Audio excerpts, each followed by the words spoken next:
This is a home for two well-known London-based artists. The owners have local studio spaces for their own art-making practice with a lot of vibrant use of colour. So their home, in contrast to that, was to be relaxing and tonally muted. One material was used throughout to create a coordinated light surface tone.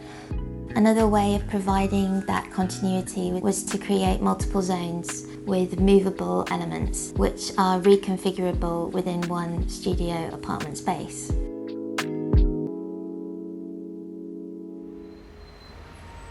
My name is Anna Parker. I'm an architect and founder of Intervention Architecture based in Birmingham in the UK.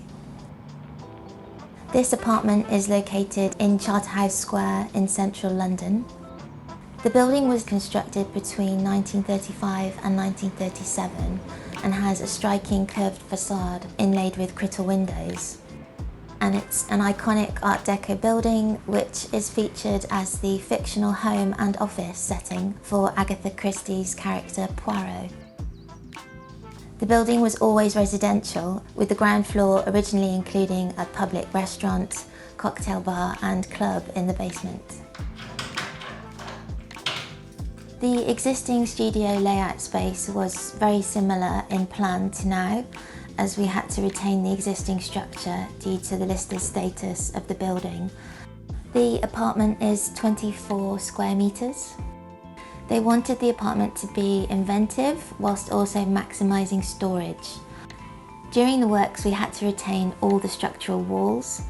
New joinery was added to the main space to include wardrobes, a Murphy bed and a desk. In order to enable an oven and full-size hob within the kitchen space, we had to reorient the layout and provide a smaller sink zone. For the bathroom and separately for the kitchen doorways, we introduced bifolding plywood doors. This episode is brought to you by Odoo. Odoo is an all-in-one management software to start and run your very own business. With Odoo's point-of-sale app, you can start selling in seconds using a wide range of options to meet all your business needs. Let's see how a French toy store uses Odoo point-of-sale to manage their shop. When a new shipment of toys arrives, the shop can simply scan the product's barcode, enter the product's details, and specify the quantity, all by using just their phone. No special scanners required. When a customer makes a purchase, the items can be scanned using the barcode, or if it's an item that doesn't have a barcode, the shop can select the exact variant from their database. Odoo also allows the shop to manage their own loyalty program, so they can seamlessly offer discounts and rewards to their customers. When it's time to pay, Odoo Point of Sale supports a wide range of payment types, so the customer can pay using their preferred payment method. Receipts can be sent to an email or WhatsApp. And there we have it, another happy customer at their toy store. The first app is free forever with unlimited hosting and support. It also includes a free custom domain for the first year. Start now by visiting the link in the description.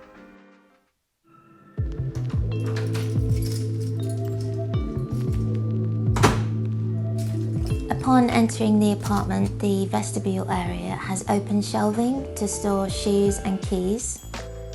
Also in this area is enough space for a cloakroom, which also conceals a consumer electrical unit. And the frontages are floor to ceiling in mirror to help make this small space feel bigger. In approaching the design of the main space, we had the existing parameter of the beautiful main window arrangement, which has custom bifolding plywood shutters and existing heating underneath. To complement this, we placed the desk area closest to the window, with the library shelving connected to this. There's also a pull-out seat and stool on wheels in the workstation zone. The workstation has a drawing board which can pivot up for use, and it's also got drawers integrated within it for paperwork storage. The library storage shelving has round arch panel features to reference the three curves to the front entrance facade of the Art Deco building. The plywood is waxed on end to give colour differentiation. The joinery within the main space is multifunctional. It takes from a Japandi style with Art Deco referencing and provides a holistic layout for storage. And taking inspiration from flat pack furniture, the joinery uses CNC routing technology and is drawn to precision in advance to cutting, minimizing waste and time in the production process.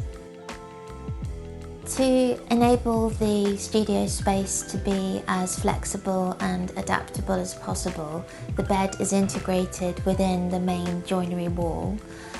It's a Murphy bed foldable system and it's on a special piston so that it's very easy to pull down and has a soft open and close. The movable sofa is used at the foot of the bed to help support it.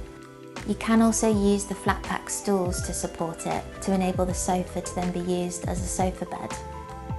Behind the bed is an adjustable headboard zone with book shelving behind and a zone to hide away the duvet. Within that main joinery, there's also cutouts for bedside lamps, light switch, sockets, and there's also spot lamps for reading in bed. A key objective within the studio space was to reduce the visual aspect of clutter through considered storage.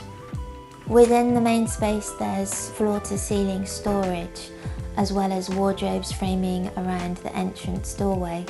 At high level we've included marmoleum inserts to reference that Art Deco arch, and there was also varying types of ad hoc shelving which required a curation to feel more considered and integrated. The dining table is a flat pack approach in a simple cross X shape mechanism, and that means that the client can then entertain and have friends around.